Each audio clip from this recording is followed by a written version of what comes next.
Party Gondwana गणतंत्र party दादा हीरा सिंह मरकम दादा हीरा सिंह मरकम डॉक्टर भीमराव अम्बेडकर की डॉक्टर भीमराव अम्बेडकर की विधानसभा चुनाव के लिए नामांकन दाखिल करने की आज अंतिम तिथि थी और आज बहुत सारे उन लोगों ने नामांकन दाखिल किया जो अब तक इंतजार कर रहे थे कि वे तमाम समर्थकों के साथ वो अपना नामांकन दाखिल करें। इसी प्रकार की रैलियों से कई लोगों ने यहाँ पर नामांकन दाखिल किए हैं। उनमें उदय सिंह पंचेश्वर जो कि कटंगी विधानसभा में लंबे समय से एक सेवारत एक ऐसे व्यक्ति रहे हैं जिन्होंने 5 चुनाव तक अब तक ये 5वां उनका चुनाव है जो हर बार वो खड़े होते हैं। बहुजन समाज पार्टी की ओर से वो खड़े होते हैं। इस बार जो है बहुजन समाज पार्टी के साथ साथ गोंडवाना गणतंत्र पार्टी के भी वो संयुक्त उम्मीदवार है। उदय सिंह पंचेश्वर जी से हम बात करेंगे। आपने अभी अभी नामांकन दाखिल किया है, ये बताएं कि कितना उत्साह है? बहुत ही उत्साह है। मैं क्षेत्र में जब घूम रहा हूं तो पब्लिक का भी बड़ा समर्थन मिल रहा है। जी जी जी जी। एक लंबे समय से आप चुनाव मैदान में रहे हैं, कई सालों से आपने तो पूरे क्षेत्र का भ्रमण किया है। क्या लगता है कि यहाँ के लोगों की मुख्य समस्या या मुख्य मांगे क्या है? यहाँ के लोगों की तो मुख्य समस्या है अन्याय अत्याचार तो सबसे ज्यादा है जी। आदिवासी भाइयों के साथ, अनुसूचित जाति के भाइयों के साथ भारी अन्याय अत्याचार होते हैं और गैर बराबरी का व्यवहार पूरे समाज में फैला हुआ है। जी जी जी। तो पिछले लंबे समय से आपने कई बार चुनाव में आपने हिस्सा लिया है और लेकिन जीत तक क्यों नहीं पहुंच पाए? क्या आपको लगता है कितना समर्थन आपके साथ रहा? समर्थन मुझे 39,000 का 2013 में लोगों का समर्थन मिला था। 39,000 वोट मुझे प्राप्त हुए थे जी। अब की बार गोंडवाना गणतंत्र पार्टी मेरे साथ है जी। और अब तो अपनी ताकत काफी अच्छी है और हम इस बार नंबर 1 पर आकर जीतेंगे। क्या कारण है आपको कि आपको लगता है कि आप नंबर 1 है? क्या दूसरी पार्टियों में कुछ कमी आपको नजर आती है? क्या दूसरी पार्टियों में दिखावा हो रहा है जी। यहाँ दिखावा नहीं, वास्तविकता है। और हमारे लोग जो परेशान हैं वो परेशानी का दर्द समझते हैं, इसलिए बहुजन समाज पार्टी और गोंडवाना गणतंत्र पार्टी के साथ आकर के हमारे साथ खड़े हैं और गांव-गांव में बड़ी चर्चा है। और मैंने प्रतिज्ञा भी की है कि मैं पेंशनधारी अध्यापक हूँ, रिटायर्ड अध्यापक हूँ। मुझे 30,000 रुपये प्रति माह पेंशन मिलती है। अकेला जीने के लिए मुझे बहुत होता है। मुझे पैसों की लालच नहीं है। विधायक यदि जनता मुझे बना देती है तो विधायक का जो वेतन होता है और 5 साल बाद जो रिटायर्ड होगा विधायक, उसकी पेंशन जो मिलेगी, तमाम राशियों को मैं गरीब विद्यार्थियों की जो शिक्षा नहीं ले पा रहे हैं उनकी शिक्षा पर खर्च करूंगा, उनकी मदद करूंगा। और जो परिवार बीमार हो जाते हैं, गरीब परिवार बीमार होने के बाद उपचार नहीं करा पाते हैं, महंगा उपचार है, फीस भी डॉक्टरों की बहुत महंगी होती है, तो ऐसा उपचार नहीं ले पाते हैं तो मैं उनको दूर अच्छे अस्पतालों में भिजवाकर उनका उपचार कराने में मदद करूंगा। जी जी जी। मुख्य मुद्दे क्या हैं? मुख्य मुद्दे हैं सिंचाइयों के भी मुद्दा है। मीरकपुर से लेकर के रामपायली तक सीते का सा बांध जहाँ ऊपर बना हुआ है उसका पानी नहीं जाता है।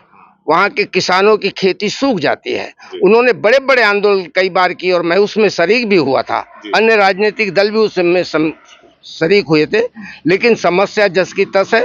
वहाँ पर खेतों में सिंचाई का पानी नहीं जा पा रहा है। गजपुर एक गांव है जहां पर हम गए थे और उन्होंने बताया कि वहां के लोगों को पीने के पानी के लिए दूसरे गांव जाना पड़ता है। यह बात सही है और मेरे इस घोषणा पत्र में गजपुर को मैं आगे सबसे आगे रखा हूं। गजपुर गांव में पेयजल, शुद्ध पेयजल की व्यवस्था यदि मुझे जनता ने विधायक बनाया तो सबसे पहले वहां की व्यवस्था को सुधारूंगा। जी जी। इस बार गोंडवाना गणतंत्र पार्टी भी जो है इसके बसपा के साथ में गठबंधन में, पूरे प्रदेश में गठबंधन में है। हमारे साथ जिला प्रवक्ता हैं, कि अपना नाम बताएं। जी, मेरा नाम बिहारी लाल उइके है जी। मैं गोंडवाना गणतंत्र पार्टी जिला प्रवक्ता के रूप में पदभार में हूँ जी। किस तरह से देखते हैं इस बार? इस बार सर पूरे प्रदेश में गोंडवाना गणतंत्र पार्टी और बहुजन समाज पार्टी का गठबंधन है और गठबंधन की इस विचारधारा को हम ST SC OBC इस मुकाम को हम उस मंजिल तक पहुंचाएंगे जहां पर हमारे पूरे सपने साकार होने वाला है। जी जी। तो गोंडवाना गणतंत्र पार्टी के आप इस क्षेत्र में ब्लॉक अध्यक्ष जी अध्यक्ष ब्लॉक अध्यक्ष जी जी। ये बताएं कि कैसा इस तरह का माहौल है, क्या लगता है आपको जो आदिवासी समाज है उनकी अपनी क्या समस्याएं हैं? सर, मैं बता दूं कि आदिवासी समाज की मूलभूत समस्याएं जो है बहुत सारी हैं। जी आज तक पिछले आज़ादी के बाद 70-75 वर्ष हो गए, उसमें सारे राजनीतिक पार्टियों के विधायक सांसद जो भी बनते आ रहे हैं, इन्होंने हमारे आदिवासी समाज का विकास नहीं केवल विनाश का काम किया है। जी और इस बार जो मध्य प्रदेश में गठबंधन BSP और गोंडवाना गणतंत्र पार्टी का जो हुआ है, जी उसमें समाज अपने कटंगी क्षेत्र में पूरा समाज इनके विचारधाराओं से परेशान होकर आज हमारे साथ में बहुजन समाज पार्टी के समर्थन में सामने आ रहा है सर। जी जी। चलिए मैं थोड़ा सा दोहरी शिक्षा पर भी अपनी बात रखना चाहता हूँ। मध्य प्रदेश में या पूरे भारत में पूंजीपतियों के लिए अलग विद्यालय हैं, ऊंचे प्रकार की शिक्षाएं उन्हें दी जाती है, लेकिन आदिवासी अनुसूचित जाति के लोग तथा पिछड़ा वर्ग के बच्चे इतने गरीब होते, निर्धन परिवार से होते हैं, उनको अलग शिक्षा दी जाती है, हिंदी माध्यम की, और उनको अंग्रेजी माध्यम की शिक्षा दी जाती है। ये गैर बराबर क्यों? क्योंकि वो भी एक मतदान करता है संविधान के अनुसार, और ये लोग भी एक ही वोट मतदान करते हैं संविधान के अनुसार। तो ये दोहरा मापदंड क्यों? इसके लिए हम ऊपर तक मुद्दा पहुंचाएंगे, संघर्ष करेंगे। एक तरफ बहुत सारे मुफ्त जो चीजें हैं, चाहे वो बिजली की बात हो, चाहे वो बहनों के लिए लाडली बहना जो मुफ्त जो उन्हें पैसे दिए जा रहे हैं, मुफ्त अनाज है, ये तमाम योजनाएं चल रही है। दोनों पार्टियां हैं, कांग्रेस है, BJP है, दोनों पार्टियों के घोषणा पत्र में कहीं भी रोजगार की बात नहीं है। आप किस तरह से बात की इस पर? क्या ये वोट खरीदने का फार्मूला अपना लिया है पूंजीपतियों ने, और दोनों दल के लोग पूंजीपति लोग हैं। एक और भी आम आदमी पार्टी इधर आ गई पूंजीपतियों की।